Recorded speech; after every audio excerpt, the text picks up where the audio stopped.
Central Mediterranean, July the 9th, 1943. I never thought much about Sicily till we started bombing it a week ago.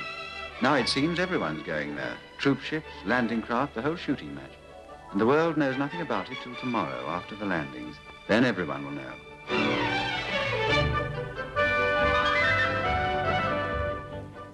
I suppose Sicily's part of Europe, really, although it's an island. Tomorrow they'll be fighting in Europe and it'll be in all the papers. Sicily.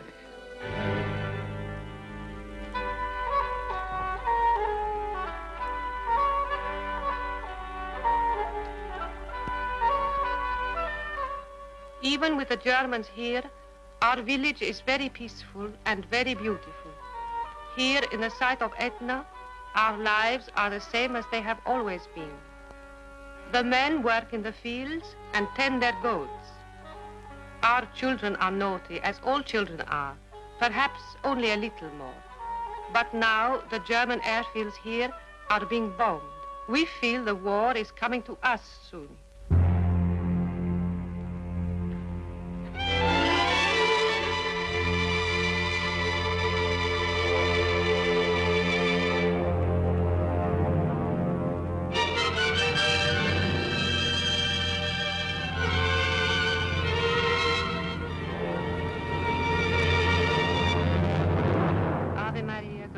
Plena, Dominus tecum, benedicta tu in mulieribus, et benedictus fructus ventris tui, Iesu. Sancta Maria, Mater Dei, ora pro nobis peccatoribus, nunc et in hora mortis nostri. Amen.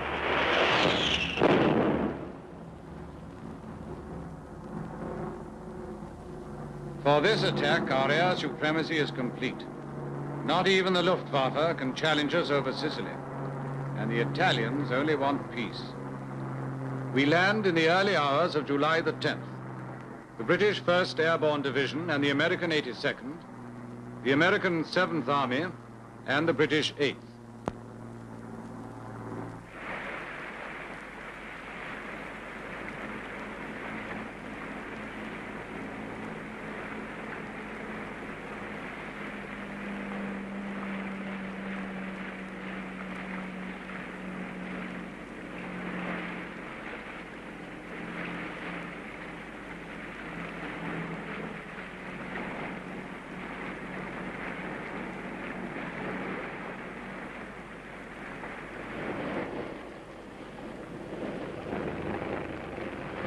The war loads of over 2,000 ships are put safely ashore within a few miles of the enemy's airfields. The liberation of Europe has begun.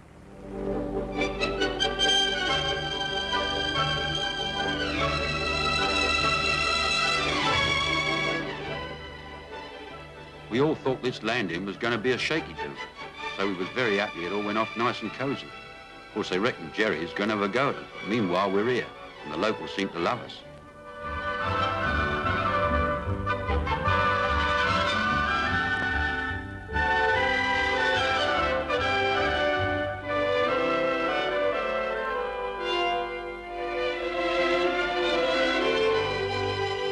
It takes the Allied command a month to drive the German army out of the island. In that month, we plan our attack on the Italian mainland with air cover from the newly won Sicilian landing grounds. On September the 3rd, the British 8th Army will cross the Straits of Messina to the toe of Italy and advance north. On September the 9th, the US 5th Army will land at Salerno. Air cover will be given by the Tactical Air Force and sea fires of the Fleet Air Arm. Salerno.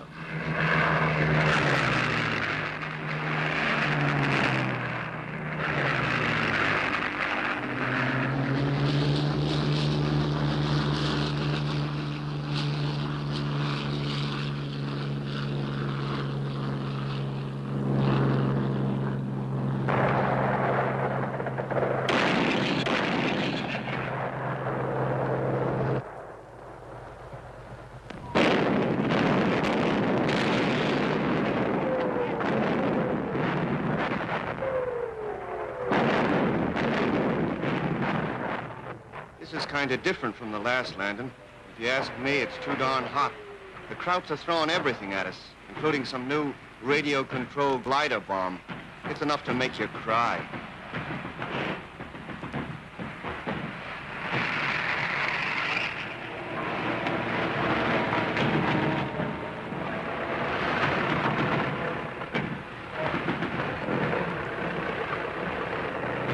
The sappers build airstrips for us on the beachhead. We're within range of the enemy's guns, but the carriers hang on until we're operational.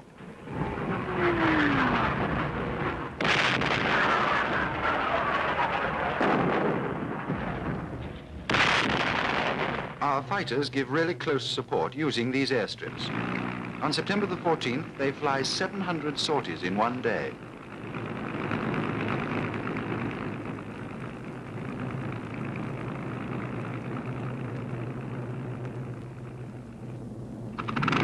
September the 15th. General Alexander and Air Marshal Cunningham report, our hold is firm.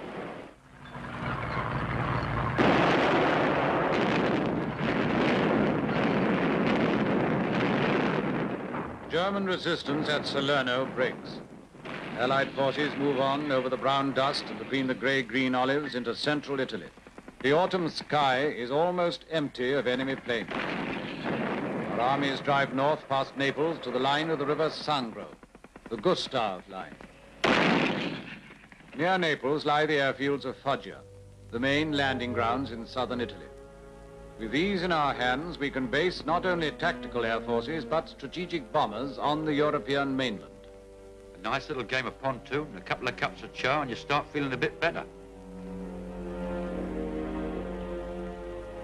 But it's a very funny thing in the army. Whenever you take your boots off, there's holes in your socks. At Naples, we have our first port in Europe, and supplies pile in for the fighting that lies ahead. Supplies for the ground and air forces in the field, and for the heavy bomber squadrons assembling at Foggia.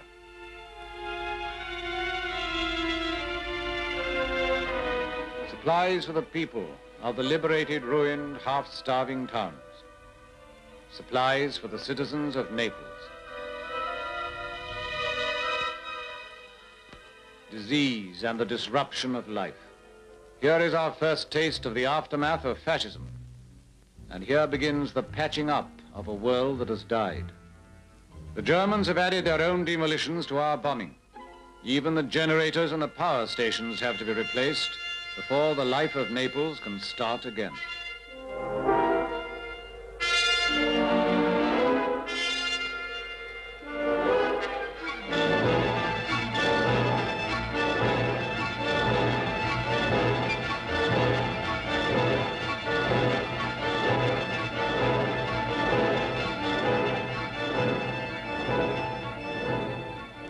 From our new base at Naples, General Mark Clark flies north to the 5th Army front up in the mountains. Flying will be about the only way of moving around in this theater of war when winter starts.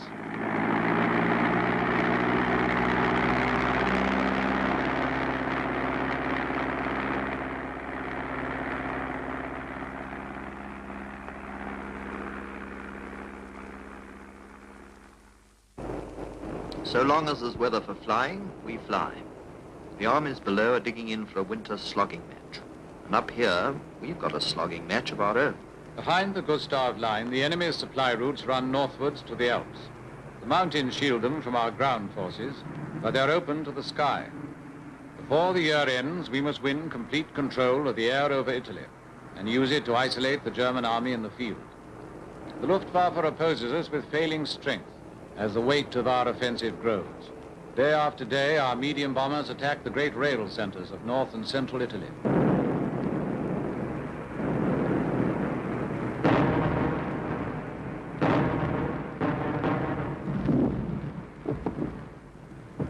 Bolzano, Pisa, Bologna, Mestre, Civitavecchia. These are our targets.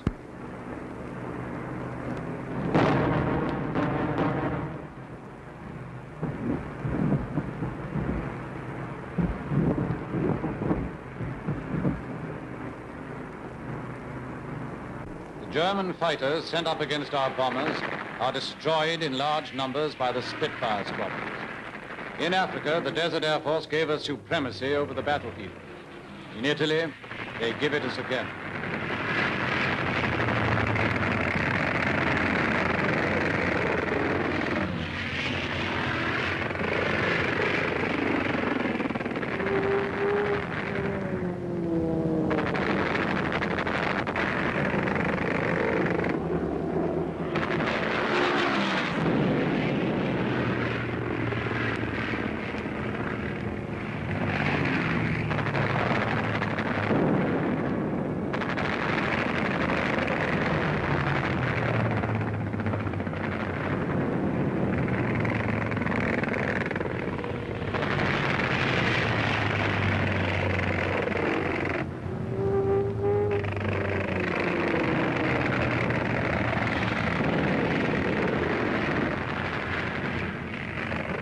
While all this is happening around the battle zone, United States fortresses and liberators fly missions out around Europe.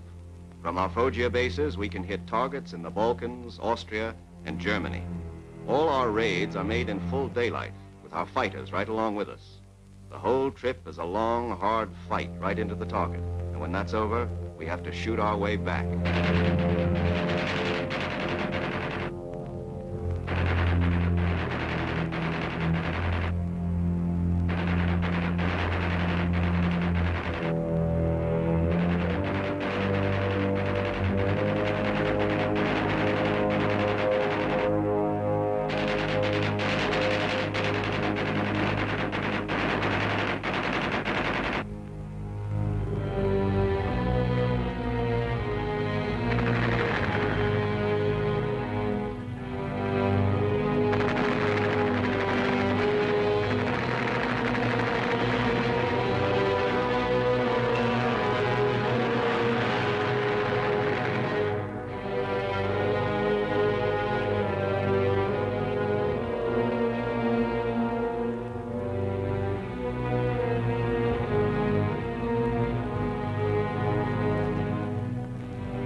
As dusk falls, the night flights of RAF Wellingtons begin.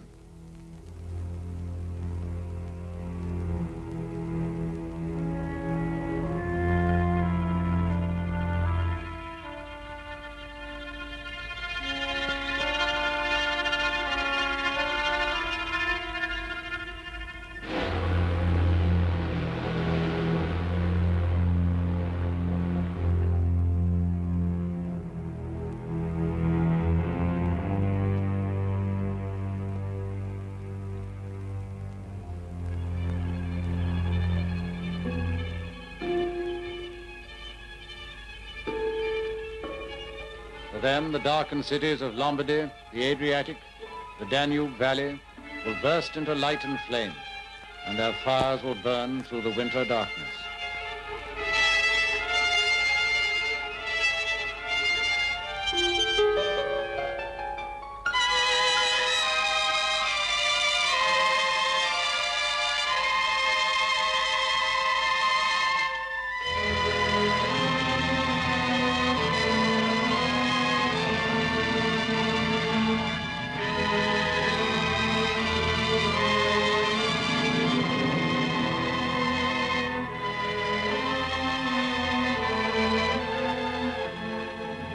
Dawn on the beaches of Anzio, January the 22nd, 1944. 50,000 Allied troops land behind the Gustav Line within 40 miles of Rome. With full air cover, they are to outflank the German defenses and march into the Eternal City. Another year of fighting has begun. They say Jerry's been told to fight for every yard. Well, he's doing that all right, just to get us off this nice, dangerous beachhead.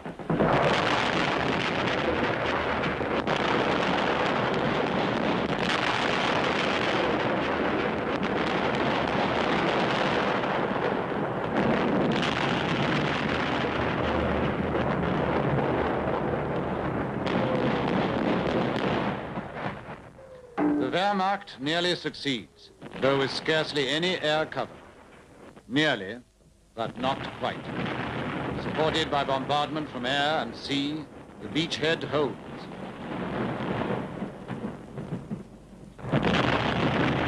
But all roads don't lead to Rome. The Germans still hold the Gustav Line across the mountains from Ortona on the east coast to the river Garliani in the west. In the center, the great hill of Cassino.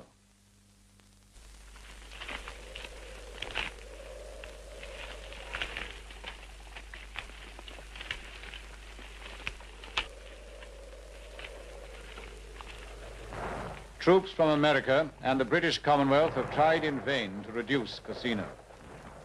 A long, bitter battle across scarred hillsides against a garrison of German paratroopers.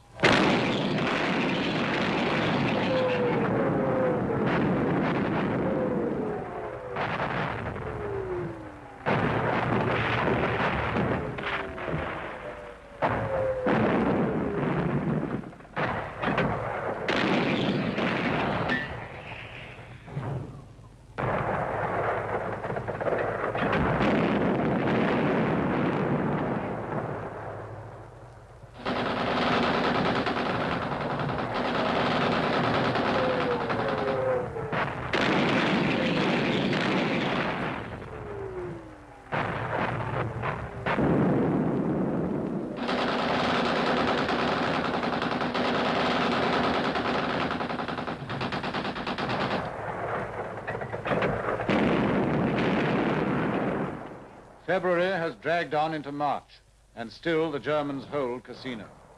Here on the spurs of the Apennines is the cruelest of battlefields, a comfortless waste of rubble and rock. But although the Germans hold the hill, we control the sky above it. And from the sky we can send supplies and support to our attacking troops.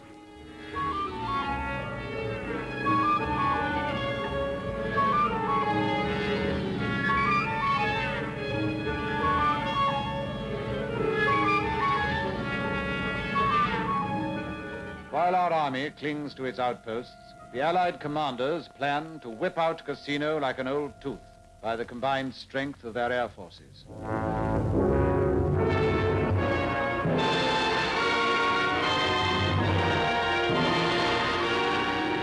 March 15th. We turn out everything that flies. The Strategic Air Force, the Tactical Air Force, the Desert Air Force, the Air Support Command.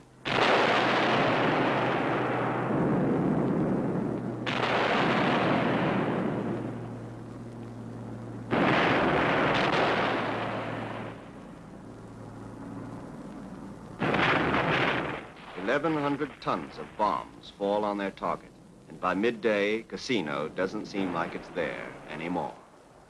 As we go into Cassino, the Germans get up out of the rubble and start fighting back. If it's like this all the way to Berlin, it's going to take a heck of a time.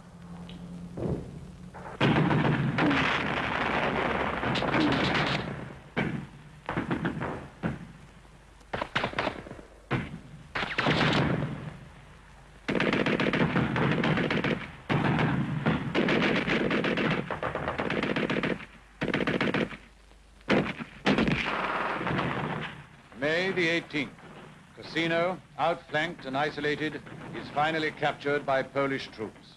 The remnants of the 1st German Paratroop Division surrender. This is the Italian spring in the year of grace and glory, 1944. Spring and Operation Strangle. With cannon, machine gun, and rocket, hundreds of fighter sorties cut across the enemy's supply lines. The air is ours, and we know how to use it.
So this is what a country looks like when it's been bombed and shelled and mined and fought across.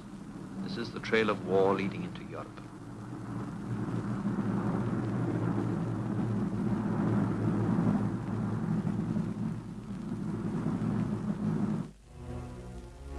Now we send in our tanks and guns and infantry. This time we break through along the road to Rome. Now it is the end of May. The rivers have shrunk to streams, and the sun smiles upon the crumbled earth.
The war moves on towards Rome.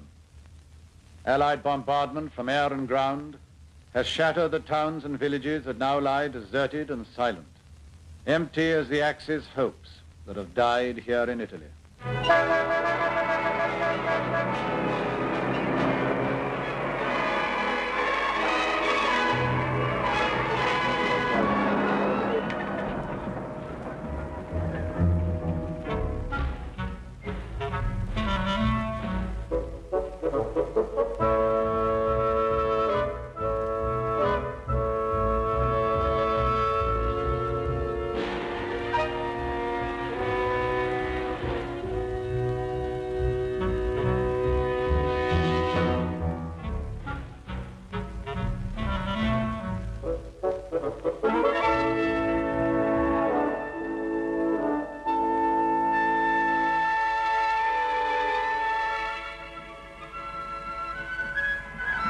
June the 14th, 1944. The Allies enter the Holy City, the open city, the liberated city, Rome.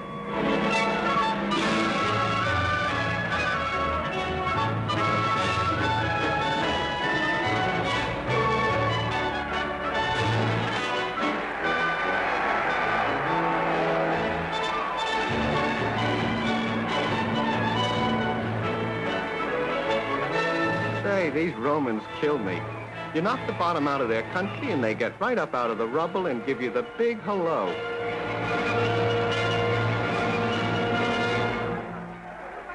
And you know, it's a very funny thing. You can talk to them all and you don't find one who was ever a fascist.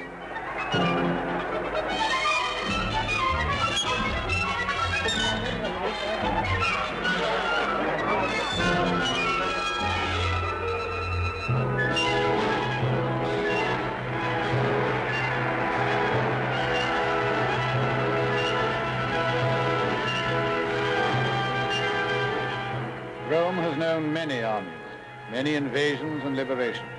It changes hands, but does not change her heart. The heart of Rome now is in St. Peter's Square outside the Vatican. Into the great piazza before St. Peter's Church crowd the religious and the irreligious of all the continents of the world. Here, standing on a balcony above the great tapestry of the crossed keys, the Pope will give thanks to God for the deliverance of the city.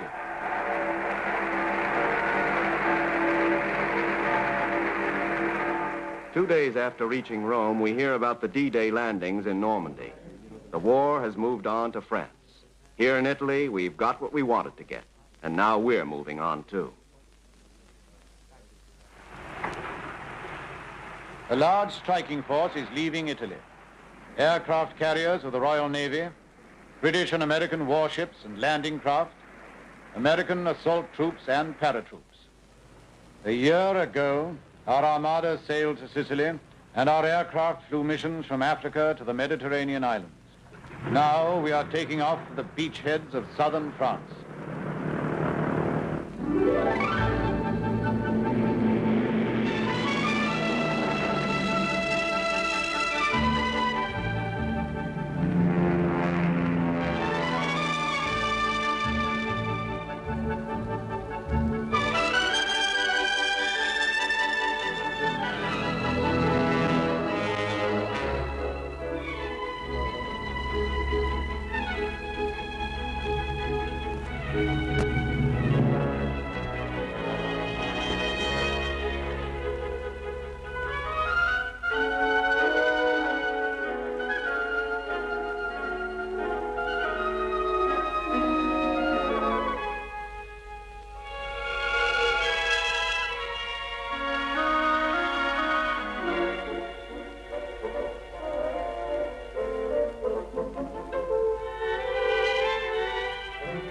Another country, another campaign, another year of history.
Today, the latest weapons, coupled with the fighting skill of the American soldier, stand ready, on the alert all over the world to defend this country, you, the American people, against aggression.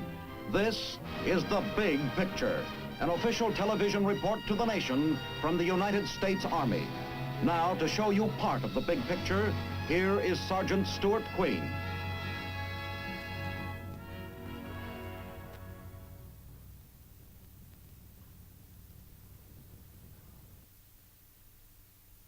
Most of the armies of World War II had specially trained mountain troops. Mountainous regions were fought over in Burma, China, New Guinea, Okinawa, North Africa, Greece, Italy, France, Germany, and Soviet Russia. In the United States Army, there was one mountain division, used in Italy. Today, many of our Army units and elements of her sister services receive specialized training for this type of operation from the military and civilian specialists of the Army's Mountain and Cold Weather Training Command.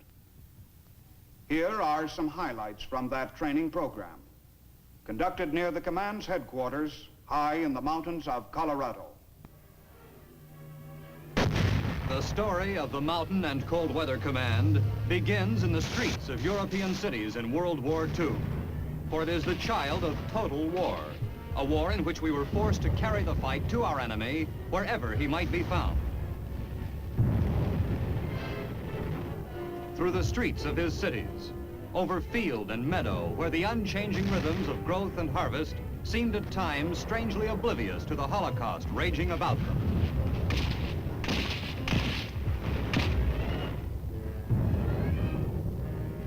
We fought in cold and snow, where to the unwary or the ill-equipped, death might come from no human enemy, but from a hostile nature. We came up from the sea to beaches where literally every foot of sand and seashore had to be wrested from enemy hands.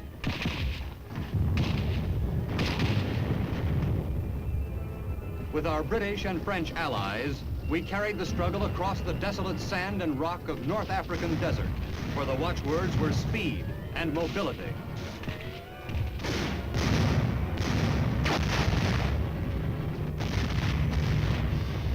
And then we fought for agonizing months and years in South Pacific jungles, where every mile of advance had to be carved by hand, painfully and perspiringly, from insect-ridden, enemy-infested tropical undergrowth.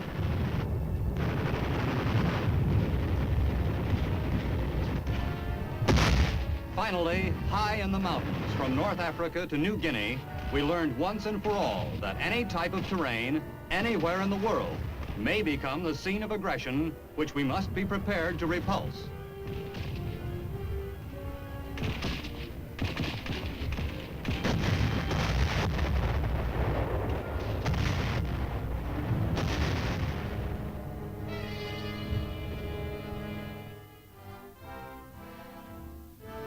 Equipping American soldiers to defend this sort of terrain is the job of the Army's Mountain and Cold Weather Training Command, here in summer session near their Colorado headquarters. Mountaineering, an important part of the curriculum, has been defined as the art of moving about safely in the mountains. It is an art requiring knowledge and experience, but most important, it requires athletic ability coupled with intelligence and common sense. The rock climber must first select what seems to him the safest route up the mountain, and after the route has been selected, exercise both energy and skill to follow it to the top.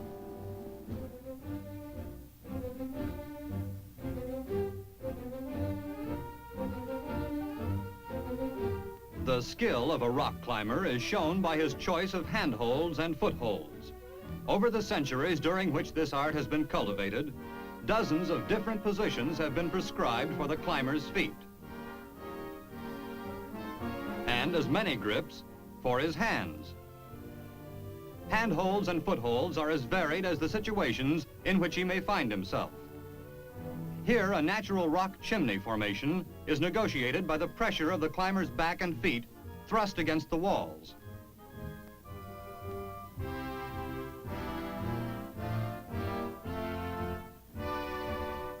Much depends on a climber's ability to estimate the firmness of a rock before he throws his weight upon it. Every rock mountain is slowly falling to pieces under the weathering action of wind and water. And a great deal of skill is involved in transferring your weight from one rock to another.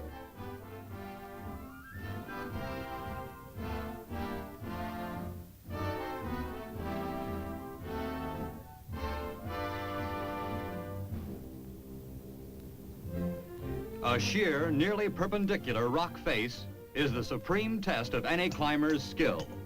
Now it becomes necessary to resort to that complicated mountaineering science known as rope climbing. Slack. Slack. Many different types of climbing irons, metal spikes, or nails have been designed which can be driven into the natural crevices of rocks. By using them, in conjunction with his rope, a climber learns to traverse safely smooth slopes that would otherwise be inaccessible. The rope is a climber's greatest safeguard.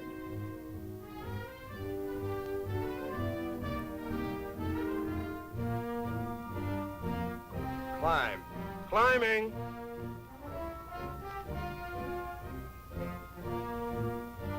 A party of men, roped together a few feet apart, can hold up a member who falls.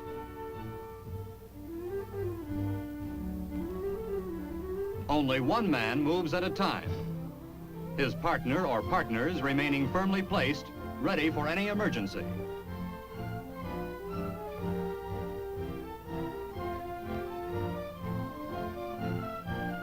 Falling! A falling body gains speed with every foot. The trick is to check the fall before too much velocity is built up.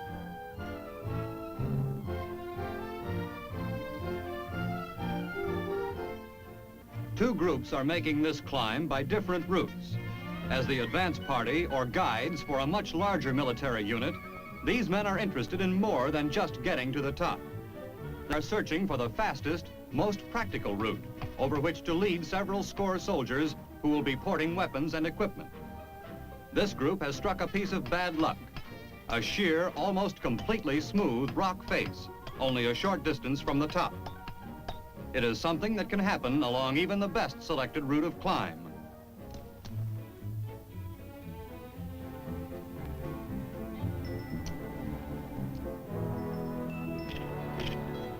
The climber resorts to a technique that is slow, but sure and safe. Tying together two small rope slings, he will use the climbing irons driven into the wall to pull himself up, literally 1 foot at a time.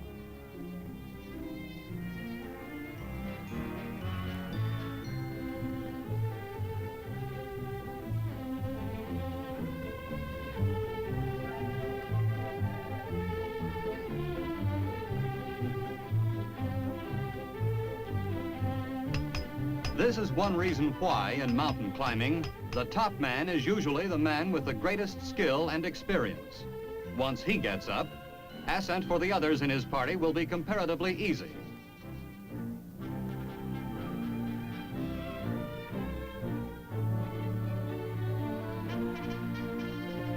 The top at last.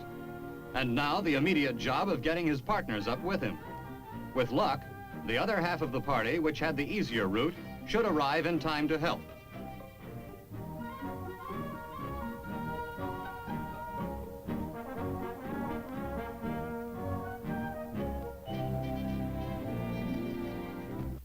The dangers which the craft of mountain climbing has been developed to avoid are of two main kinds.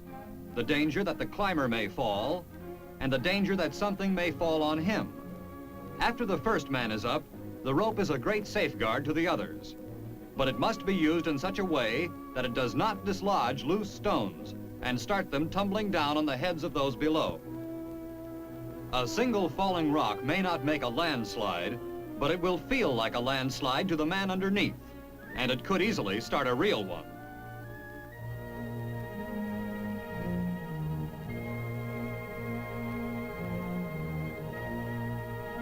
The more difficult the ascent, the more pleasure there is in arriving. It's not Mount Everest, and others may have been here before you, but it's always a thrill to get to the top.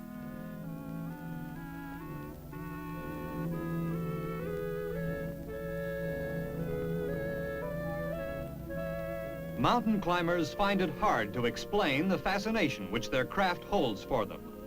The classic answer to the question, why climb a mountain, is because it's there. To the soldier climber, the answer is more obvious. You climb the mountain because if you don't, someone else may. Someone intent on the destruction of your troops, your supply columns, or your cities in the valleys below. And in war, no enemy is finally defeated until you can seize and hold his terrain, particularly such natural rock fortresses as these. He who goes up must eventually come down, and the qualities of strength and intelligence are as necessary now as on the way up.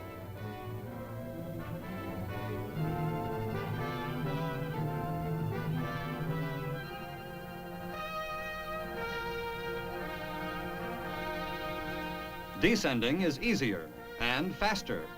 The problem is to make certain you don't come down too fast.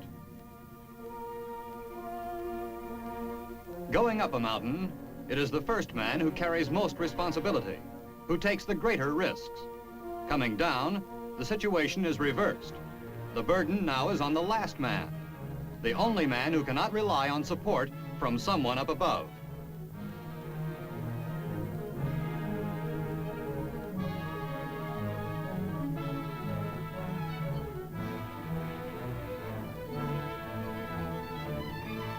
Using climbing irons and a double strand of rope, the last man lowers himself to a ledge. The rope can be freed from below for use on the next leg of the descent.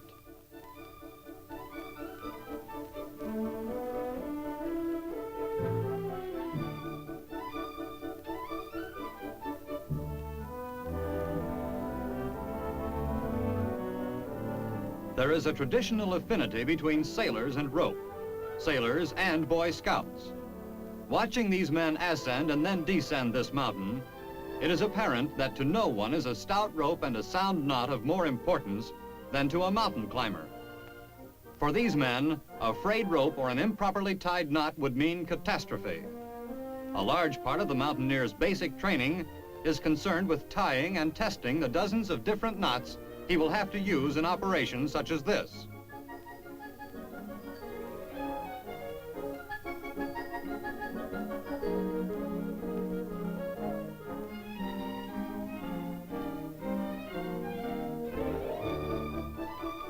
This small band of men belongs to the historic tradition of mountain guides, a tradition which began in the middle of the last century with the famed Alpine Guides of Switzerland. They are professional climbers with an expert's knowledge of rock and snow, which enables them not only to lead, but to assure the safety of those who follow them to their lofty destinations.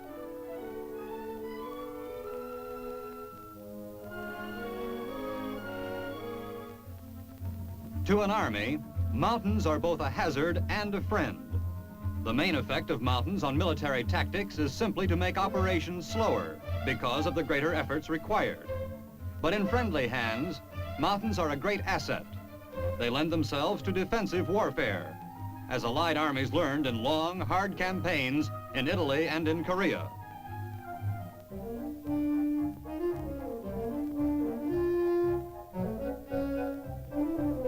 Equipment, men, and supplies of the United States Army are today able to move over the most formidable of terrain. The skills and techniques which make this possible are taught to an ever-growing number of Army personnel during the year-round training cycle of the Mountain and Cold Weather Command.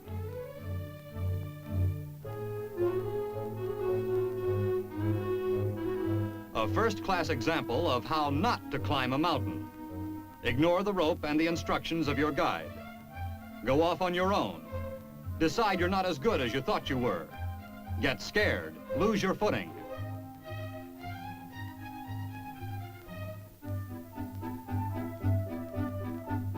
And start all over again.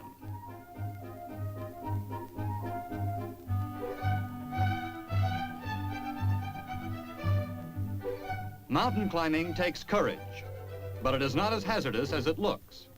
Most accidents occur as the result of carelessness or inadequate training. This exercise and the preparation that went into it will produce military mountaineers who are both prudent and skilled.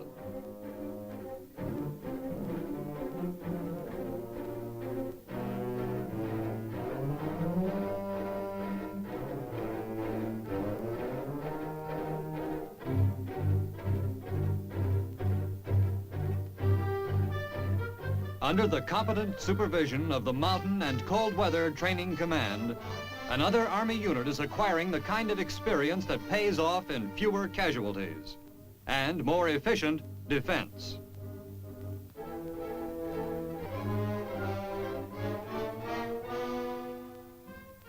Training headquarters for the command are at Camp Hale, 10,000 feet up in the Colorado Mountains near Colorado Springs.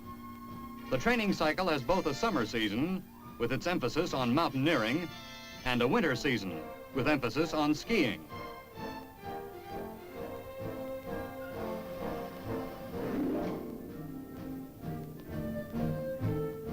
Camp Hale has the two main requirements for mountain and cold weather training.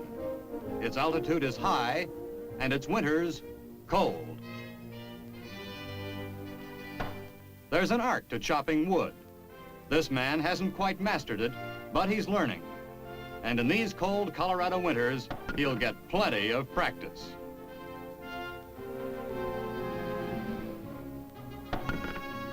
No step backward is the outfit's motto, and it applies on days when even a mule would rather stay in bed.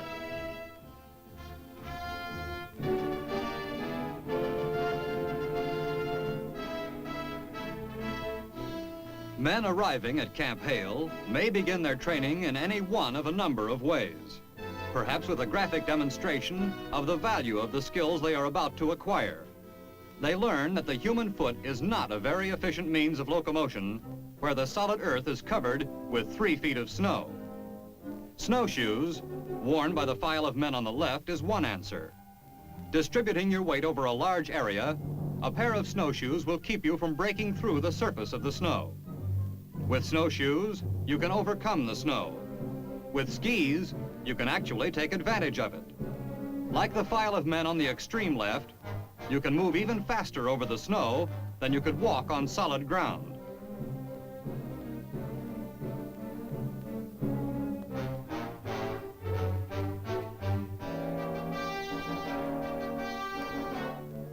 With this object lesson behind him, the trainee can be issued his skiing equipment with assurance that he'll appreciate it. A practiced civilian skier will recognize certain differences between military and civilian skis, notably the binding, which is used both downhill and for level cross-country skiing. Civilian skiing usually calls for a long cross-country ski and a shorter downhill ski.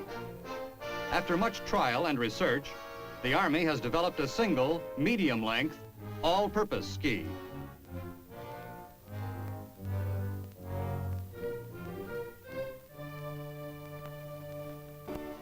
Such facts are of interest chiefly to the experts, however, and our typical Camp Hale trainee is far from being an expert.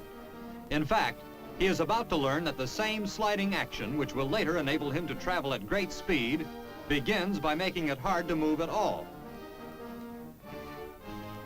The problem here is the same as for children learning to roller skate, except that the skates, in this case, are 7 feet long. Of course, the snow is a little more accommodating than a concrete sidewalk. On the other hand, in snow, it is not always easy to get back on your feet again.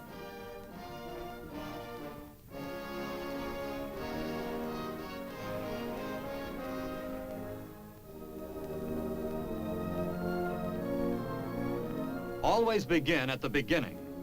Clearly, what's called for here is some preliminary instruction in how to fall down and how to get up again.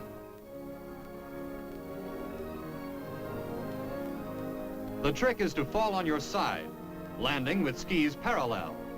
It is practically impossible to get hurt this way, and if you hang on to them going down, you can use your ski poles to get back on your feet easily and quickly.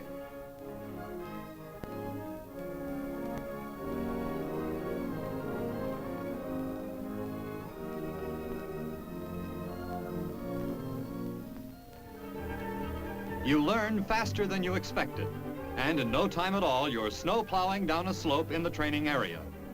This is a technique for reducing speed when coming downhill, a very valuable skill for the novice skier to have.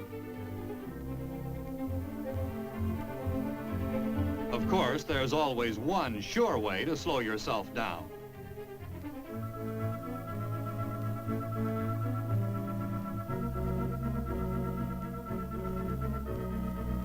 Basic skiing on the level is the first and most useful technique in the skier's repertoire. Only when that is mastered can he advance to the more spectacular downhill phase of the craft.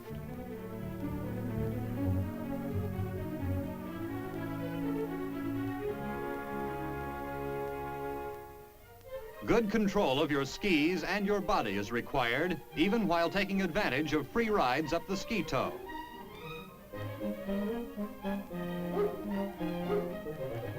You continue to progress, and in a short while find yourself feeling like a champion, which in fact this instructor is.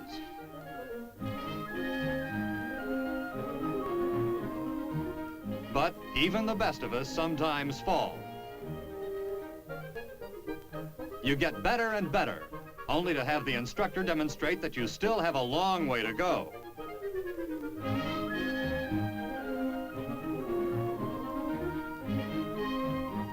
This maneuver, known as bump riding, is indispensable to the military skier, who cannot expect to do all of his skiing on the specially prepared courses of a ski resort.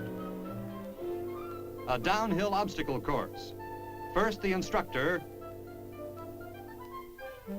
and now the students.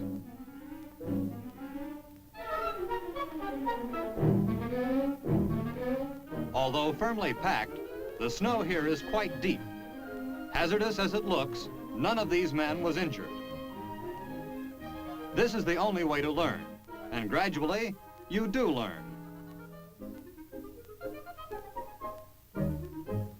Ski photography is itself an art. Scenes like this raise the question of where was the cameraman when he took the picture? Our big picture camera crew solves the problem on a railroad flat car.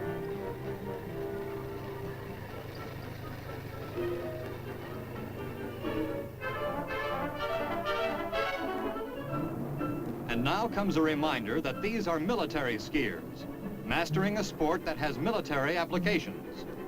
A military maneuver beginning with arrival by parachute on a remote mountain slope in the hands of enemy aggressors. The paratrooper must always guard against being dragged by his parachute. Here, on these snow-covered slopes, he runs the risk of becoming involved in an involuntary one-man sleigh ride. These men are soldiers, infantry on skis. In combat, their mission would be what the infantry soldier's mission has always been, to close with the enemy and either capture or destroy him.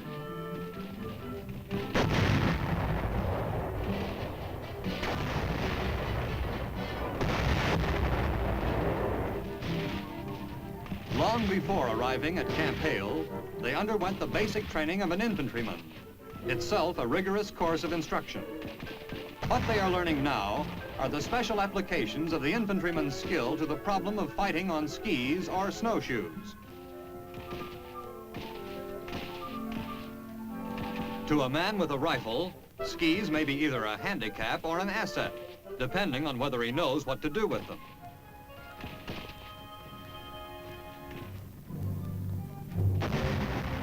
It has been said that military defense against atomic warfare requires the organizing of your army into relatively small, self-sufficient units and the employment of hit-and-run tactics.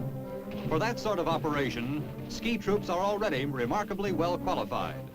Sudden surprise thrusts by small bands of self-sufficient men have always been the fundamental tactic of the cold weather soldier. This is a rigorous, often exhausting occupation. But its incessant practice by such men as these is vital to the security of our country. The reason is immediately apparent from a glance at this map. In the past decade, the once remote Arctic has become one long frontier. At one point along this frontier, the two most powerful nations in history lie just 56 miles apart. The Alaska of Klondike fame is today a gateway which must be guarded against unfriendly trespassers. To accomplish this, a steady stream of American soldiers, graduates of the Mountain and Cold Weather Training Command, passes through this Arctic and subarctic region to receive on-the-spot training. Special skills are required to defend this huge, snow-swept wilderness. Skiing, using the Laplander's Akio, still the best-known way to transport light equipment, is part of the program. There is great personal satisfaction in all this, for to learn Arctic survival is to become one with the long tradition built up by men of all races and from all parts of the world. The trappers, traders, prospectors, and soldiers who have lived, worked, and fought in the far north. The men of Arctic legend were not supermen. What they had was knowledge which enabled them to live comfortably where an ignorant man would perish. For they knew, as these men are learning, that the soldier in Arctic warfare faces two opponents: the enemy, who must be defeated, and nature, who must be made an ally. During the last war, the United States did no actual campaigning under true Arctic conditions. We learned from the experiences of others, however, that lack of proper training and equipment can cause many needless casualties, such as those suffered by the German forces in Russia in the winter of 1941-1942. The existence of the Mountain and Cold Weather Training Command is the Army's way of assuring that it will never happen to us. Now, this is Sergeant Stuart Queen, inviting you to be with us again next week for another look at your Army in action on The Big Picture. The Big Picture is a weekly television report to the nation on the activities of the Army at home and overseas. Produced by the Army Pictorial Center, presented by the United States Army in cooperation with this station. You too can be an important part of the big picture. You can proudly serve with the best equipped, the best trained, the best fighting team in the world today, the United States Army.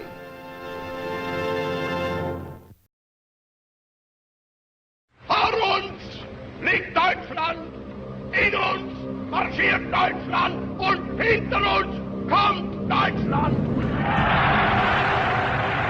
The Bible foretold of a man with sinister schemes who shall destroy the mighty and holy people. In the 16th century, a prophet predicted a man who shall tyrannize the land. 100 years before Hitler, a German playwright prophesied, "They that start by burning books will end by burning men." And a decade before his takeover, a German astrologer studied Hitler's birth chart and predicted a man destined to play a Führer role in future battles. Who prophesied the rise of Adolf Hitler? What did these prophecies really say about the legacy of Nazi rule? What are the Nazi prophecies?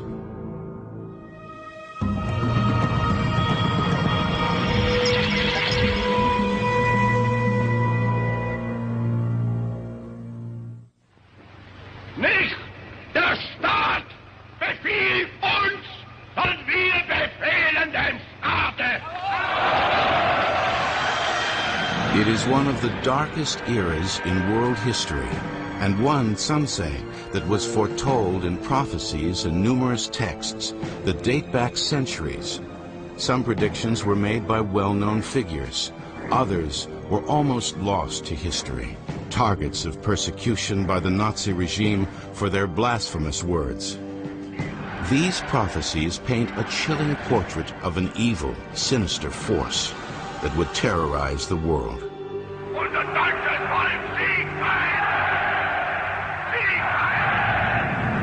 Some researchers say that the earliest prophecies appear in the Old Testament, hundreds of years before the Nazi regime, in the books of Esther and Daniel. In the book of Esther, Haman, who hated the Hebrews and wanted to exterminate every Jew in the kingdom, was hung alongside his 10 sons on gallows originally built to hang the Jews. And in the Hebrew text, there are 3 letters that have been decoded to equate to the year 5707 in the Jewish calendar, a date that translates to the year 1946 in the modern-day calendar. The prophecy foretold in the book of Esther is fulfilled that same year, in 1946, when 12 Nazis were convicted of major war crimes at the Nuremberg trials. One, Martin Bormann, had escaped and was in hiding. Another, Hermann Göring, committed suicide a few hours before the scheduled execution. The remaining 10 received the same fate as Haman and his sons. They were sent to the gallows and hung for their atrocities against the Jews. In a second biblical prophecy, in the book of Daniel, the prophet warns, "A king shall arise, having fierce features, who understands sinister schemes. His power shall be mighty, but not by his own power. He shall destroy fearfully, and shall prosper and thrive. He shall destroy the mighty, and also the holy people. Through his cunning, he shall cause deceit to prosper under his rule, and he shall exalt himself in his heart. He shall destroy many in their prosperity. Many believe that the man with sinister schemes who destroys many in their prosperity is Adolf Hitler. But these biblical divinations were just the start of the Nazi prophecies. 15 centuries later, Michel de Nostradame, better known as Nostradamus, stunned the world with a series of startling predictions. Legend has it that while exploring mysticism and the occult, Nostradamus discovered that he had the gift of prophecy. His followers believed he predicted the French Revolution, the Great Fire of London, the assassination of John F. Kennedy, the 9/11 attacks on the Twin Towers, and more. In 1555, Nostradamus began documenting his visions in a series of books called Centuries. Each of the 10 volumes contains 100 predictions, written in 4-line verses known as quatrains. In the first volume, many believe that Nostradamus predicted the emergence of 3 antichrists. Napoleon Bonaparte and Adolf Hitler are the first 2. The third is yet to be revealed. Researchers consider 4 of the prophet's quatrains to have direct parallels to Adolf Hitler. Out of the deepest part of the west of Europe, from poor people a young child shall be born, who with his tongue shall seduce many people. His fame shall increase in the Eastern Kingdom. Hitler was born on the 20th of April 1889 at Braunau, a border station where his father was a customs official on the banks of the River Inn between Austria and Bavaria. Hitler's parents had both come from poor peasant families. His father, Alois Hitler, who was originally named Schicklgruber, was the illegitimate son of a housemaid. He had already been married twice when he wed Hitler's mother, Clara, who was not only 23 years younger than her husband, she was also his niece. Who with his tongue shall seduce many people. Hitler was such a successful demagogue and was so successfully able to present to each constituency the message they wanted to hear. His fame shall increase in the Eastern Kingdom. The war on the Eastern Front was unprecedented in its brutality, and this mutual hatred between the Russians and the Germans, and a hatred that was very racial. You know, the Germans thought of the Russians as barbarians, as subhuman. Researchers consider the parallels in the second quatrain from Nostradamus to be even more dramatic. He shall come to tyrannize the land. He shall rise up a hatred that had long been dormant. The child of Germany observes no law, cries and tears, fire, blood, and battle. Hitler's tyranny grew out of the anger and frustration felt by the German people following World War I. Germany was held solely responsible for the war. Germany carried the heaviest burden, financial burden, had to pay reparations back to France and Belgium. Germany was, in a way, emasculated in terms of its military. Respectable families, their daughters would have to go out on the streets and sell their bodies. There was nothing, really, to even pay for food. People are looking for security, they're looking for leadership. Adolf Hitler comes and promises all these things, and he also has very simple solutions to all the problems. You feel anxious, you feel deprived, you're hungry. I'll tell you who's responsible. It's the Jews. The child of Germany observes no law, cries and tears, fire, blood, and battle. Hitler and the Nazis believed that the Third Reich was destined to be a 1,000-year reign, the Third German Empire, succeeding the Holy Roman Empire and the German Empire formed by Chancellor Bismarck in the 19th century. People were afraid to stand up to Nazism, afraid of the Gestapo, afraid of the secret police. Certainly most people in 1933 didn't think the 33% that voted for the Nazis didn't think they were voting for the Holocaust, right? They didn't think they were voting for the murder of 6 million Jews, 25 million Soviet citizens, but that it became it became a snowball, so that the need for an ever greater enemy and the need for ever more war was unstoppable by the early 40s. This extraordinary prophecy of Nostradamus continues with a third quatrain. A captain of Germany shall come to yield himself by false hope, so that his revolt shall cause great bloodshed. Beasts wild with hunger will cross the rivers. The greater part of the battlefield will be against Hister. The third quatrain is one of the more fascinating and highly debated prophecies of Nostradamus. Most scholars agree that Hitler became the captain of Germany by promising the impossible. The emergence of the Nazi Party in Germany in the 1930s is widely regarded to be a revolt, and the resulting great bloodshed is undeniable. Some researchers believe that the meaning of the phrase, "the beasts wild with hunger will cross the river," refers to Hitler's invasions of France, Poland, and Russia across rivers in Europe. Yet, it is the last line that is the most intriguing to scholars. One theory is that the word Hister is an obvious prophecy of the madman. With the change of one letter, Hister becomes Hitler, and the prophecy of Nostradamus is fulfilled. Others, however, contend that the term Hister is not a direct reference to Hitler, but rather an allusion to the Danube by its Latin name Ister.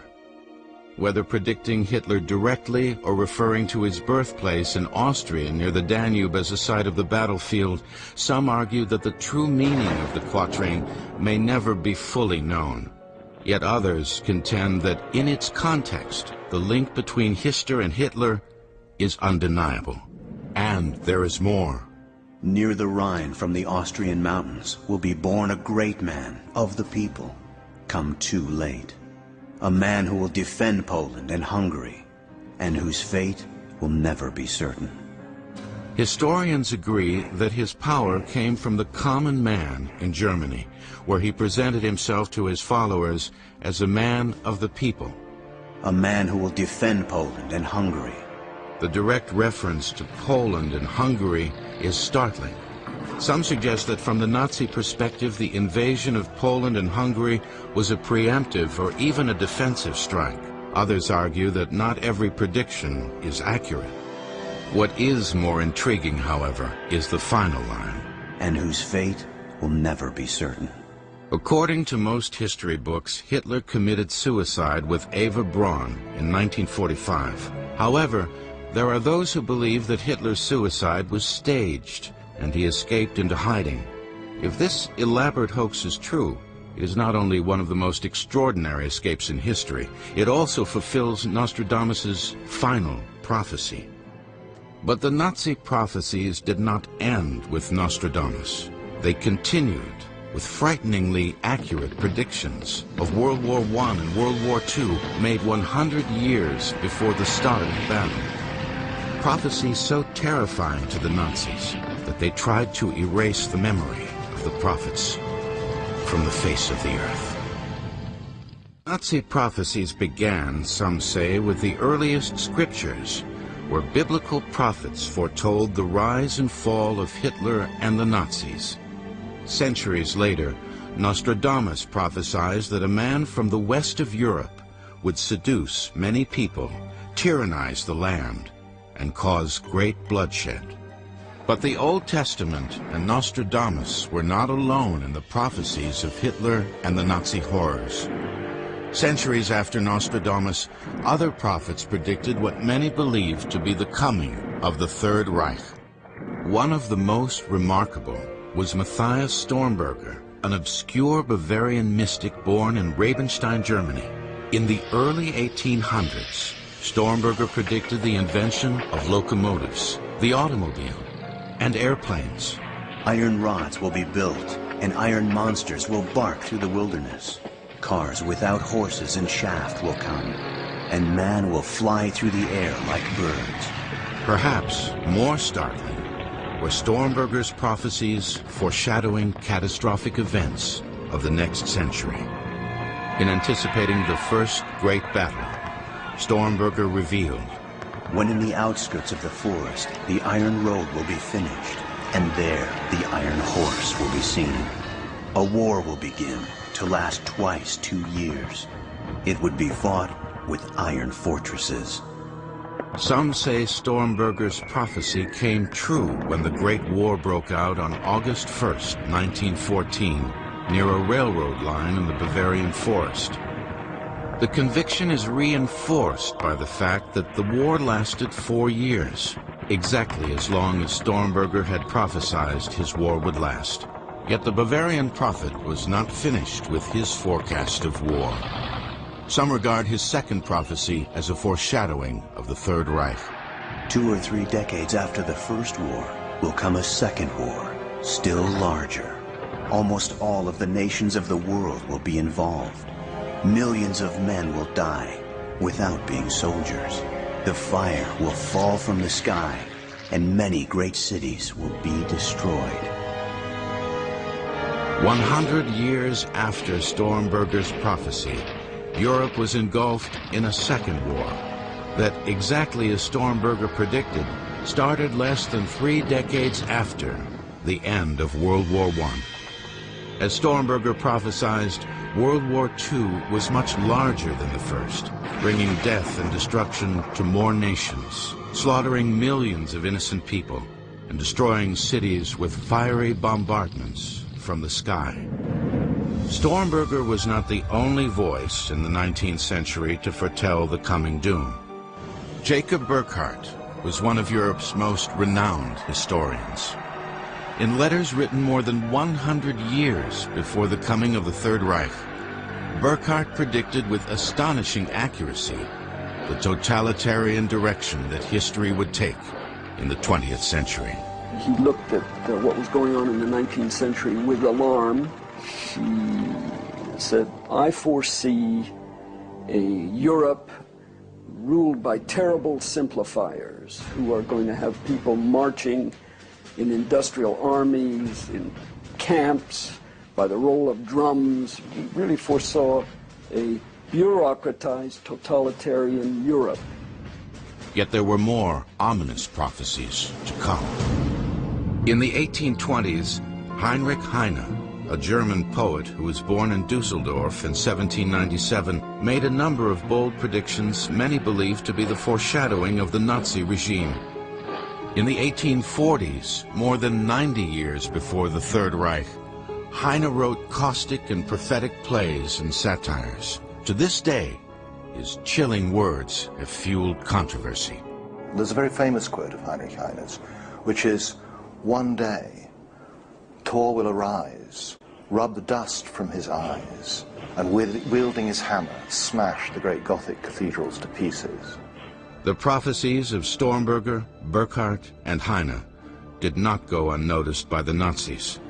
In 1933, among the more than 20,000 books burned by the Nazis as being subversive were all records of the predictions of Stormberger, Burckhardt, and the complete works of Heinrich Heine. The book burning was a very strong kind of symbolic statement that this is a new era in Germany. Echoing in the night was another warning that Heinrich Heine had written in 1821, more than a century before the rise of the Third Reich. The poet foretold a terrifying prophecy within a prophecy. They that start by burning books will end by burning men. In the 1860s, more than a half-century before the appearance of Adolf Hitler, a new voice appeared and started a religious philosophy that would become the ideology of the Third Reich. The voice belonged to Helena Petrovna Blavatsky. Madame Blavatsky, as she was called, was one of the most influential and fascinating prophets of her time. In 1875, Blavatsky founded the Theosophical Society, which married religious concepts of the New Age, Christianity, paganism, and the occult. The Theosophical Society was a group devoted to the study of occultism. That is to say, a study of the powers latent in man. Madame Blavatsky's most influential book was The Secret Doctrine, in which she presented an elaborate history of humanity comprised of 7 great evolutionary stages called root races. She preached that the elimination of the primitive or first race is necessary in order for the final superior race to succeed. And she called this final superior race the Aryans. For founding members of the Nazi Party, this would be further proof of the superiority of the Aryan race and justified the elimination of the Jews. As a result, Blavatsky's secret doctrine became a fundamental doctrine for the Nazis. In Germany, one of Madame Blavatsky's devoted followers was named Guido von List, a highly influential figure in Germanic mysticism at the turn of the 20th century. List combined Blavatsky's theosophy with Aryosophy, the idea that all civilizations and wisdom come from whites or Aryans. List became a zealous believer in the power and birthright of the Aryan race. List articulated an extraordinary prophecy in the year 1910. Let the battleships of Odin fire forth their thunder and light and cannon and bring order to the whole world around us and subdue the inferior races of this world. List also had an uncanny prophecy. A strong one comes from above. He brings order. He sits down at the table. He causes all to agree, and everything is settled. It's no more than that. But List wrote a very long commentary, and he, in fact, foretold a Führer figure. And this was in 1910. And he had the most extraordinary account of how this Führer figure would unite the whole of Germany. Not just Germans in Austria, but all the German peoples. But he went further. He suggested that the dead of the battlefields of the First World War would be reincarnated as a future millennial force of violence that would bring this much-needed revolution to Germany. And he suggested that they would come back either in 1919 or in 1932. And in that respect, he was just 1 year out from the proclamation of the Third Reich. Following in the shadow of Guido von List was Lance von Liebenfels. Many historians consider Liebenfels to be the father of National Socialism. Taking Blavatsky's teachings one step further, Liebenfels believed that the present fifth race, known as the race of hope, would soon rise to the pinnacle of spirituality, to the form of the Aryan. Lance elaborated that in countless brochures and publications about die Dunklen und die Lichten, or Hellen, in other words, the dark ones and the light ones. He had brochures about their different measurements, their anatomy, their conduct in war, their conduct in marriage, their sexual customs, all sorts of things. In 1904, Liebenfels glorified the Aryan race as Gottmenschen, or God-men, and advocated sterilization of the sick and the lower races. This prophecy was later used by the Nazis to justify the atrocities at Auschwitz, Dachau, and other concentration camps.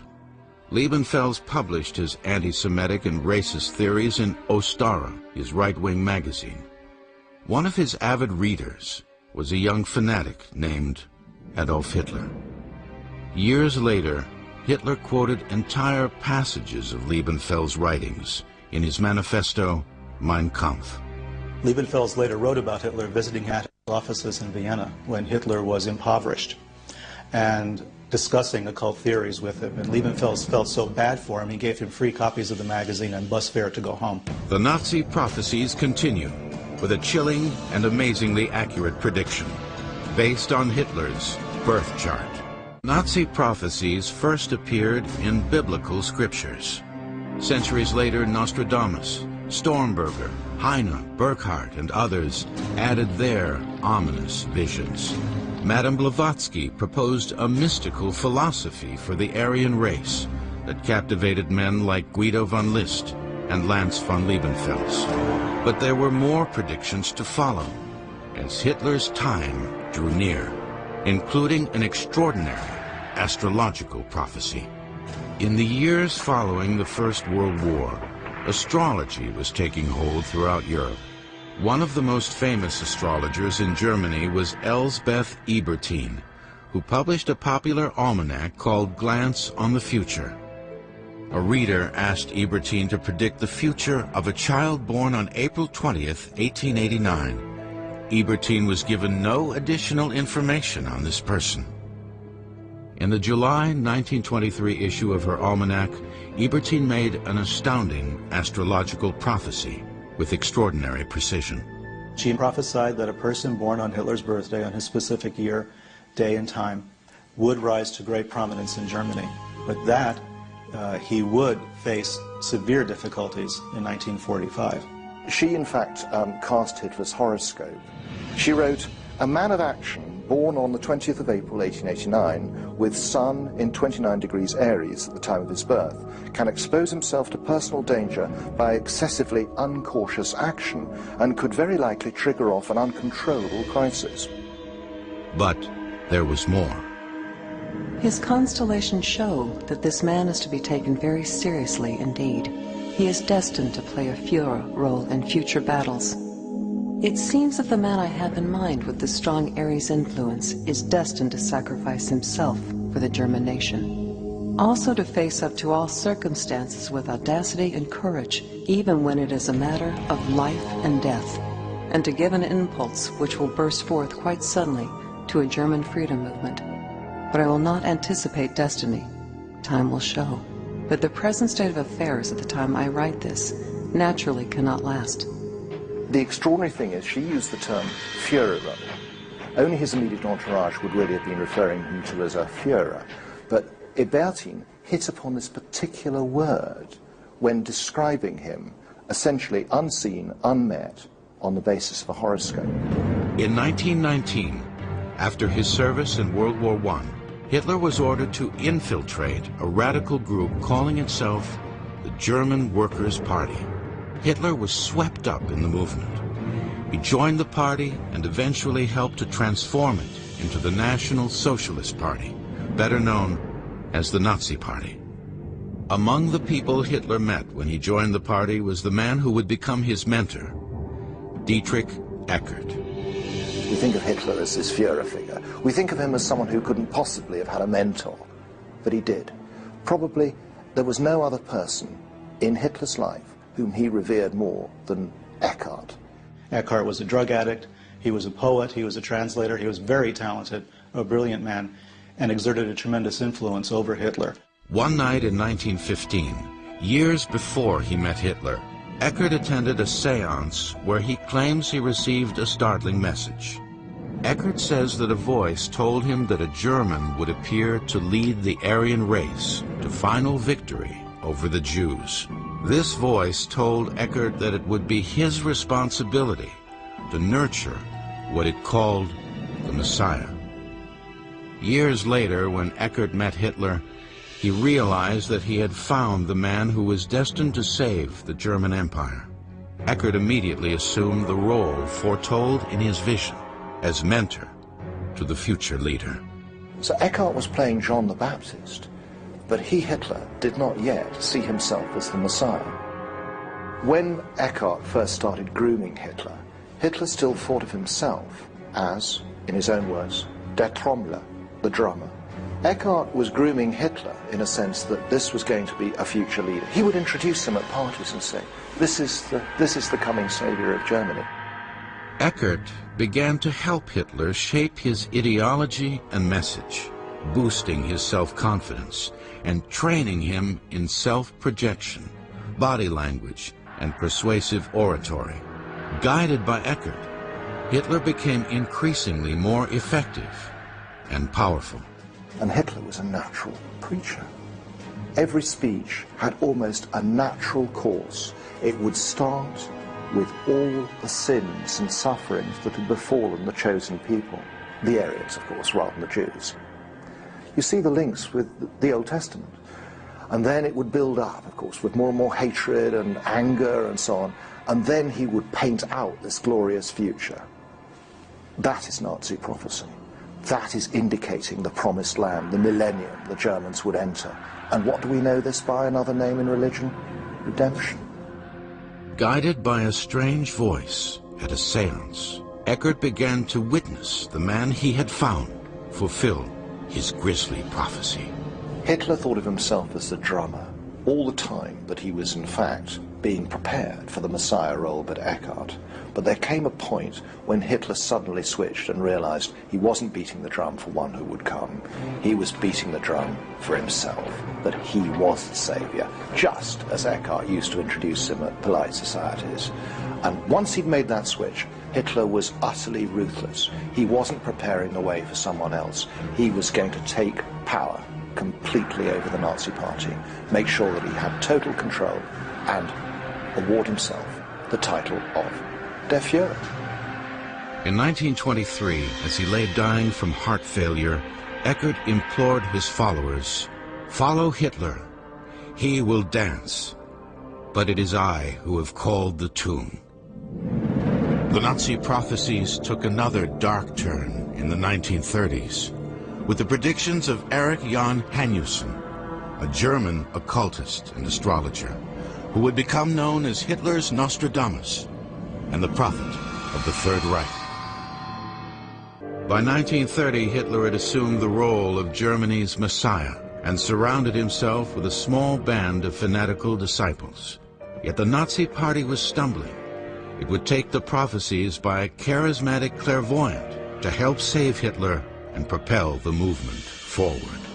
Erich Jan Hanussen was the most celebrated psychic in Central Europe. The Vienna-born seer was known for predicting the future, casting prophetic horoscopes, and astounding audiences with his feats of hypnotism and mind-reading. He was a star. He owned a Cadillac. He owned a beautiful yacht on the lake in Berlin. And he was consulted regularly by senior Nazi officers.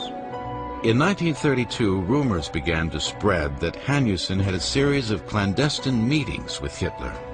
In March of that year, Hanussen publicly predicted that Adolf Hitler, who was staggering from a series of setbacks, would become Reich Chancellor of Germany within a year. Then in 1932, something very strange occurred. Eva Braun, Hitler's mistress, attempted to commit suicide on Halloween. Just a few days later, Hitler faced an important election in the Reichstag and experienced another political setback, losing more seats to the communists.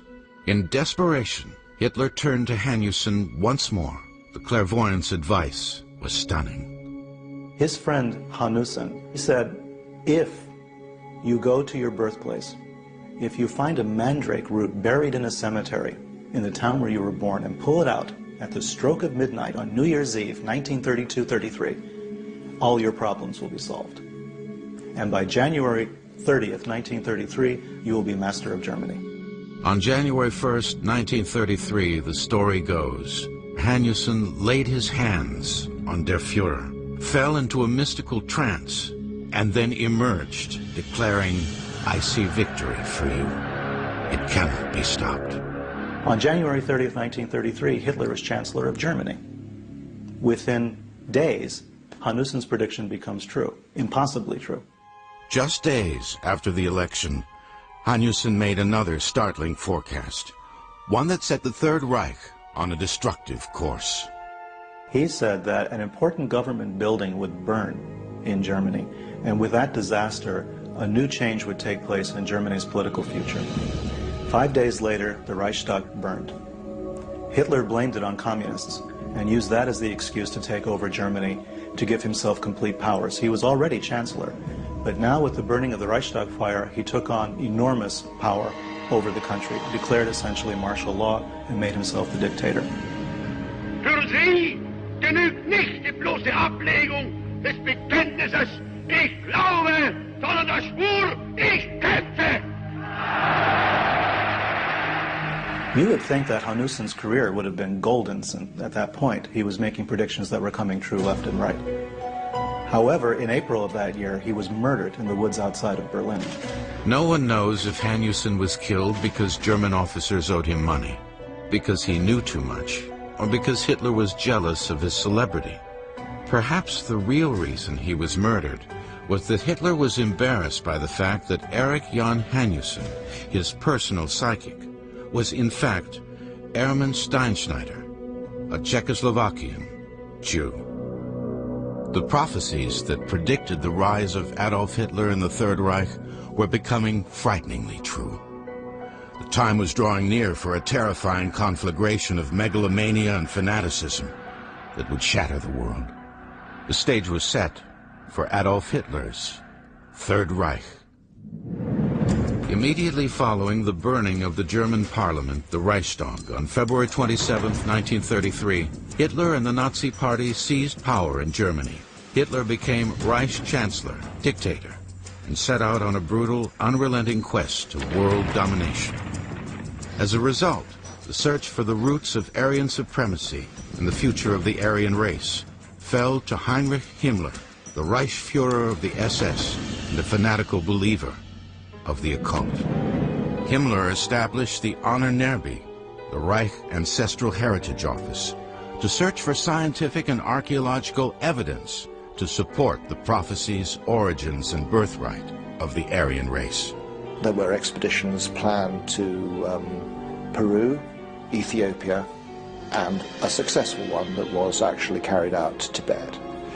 The idea of these expeditions, in Himmler's mind, was actually to track what were called asylum cultures. He sent archaeologists everywhere digging up pots in the earth, trying to find swastikas. That was Himmler's major goal. Find a swastika on a pot, and we can prove the Aryans were there. This idea of equating racial purity with spiritual power was what Himmler truly believed in. Hitler told his people, his close advisors and the people closest to him, that his goal was to create a new man. I mean, this is a very occult concept. This is a very spiritual concept, if you will. We want to create a new human being. We want to purify the race that we have and bring it to another level of evolution. At the same time, Himmler sought the guidance of Karl Maria Willagut, a Nazi purported psychic and expert in the occult. Willagut became known as Himmler's Rasputin, referring to the legendary Russian mystic. Willagut believed, or gave himself out to be, someone with ancestral clairvoyance, someone who actually had distant memory, far memory, of their tribe in ancient Germany. Based on Willagut's advice and vision, Himmler established Wewelsburg Castle to be the headquarters of the SS, the Camelot for the new Aryan Superman. Wewelsburg was going to be his headquarters for the SS, and the top-ranking SS officers were taken there for initiation rituals and ceremonies. And it was designed around the idea of King Arthur and the Round Table. So at Wewelsburg, you have a round table, you have 12 seats around it, and these 12 top members of the SS would sit there and meditate. As strange as it may seem for the Nazis to try and recreate King Arthur's court or spend years scouring the globe for the roots of the master race, there are other beliefs attributed to the Nazi leaders that are perhaps far more bizarre.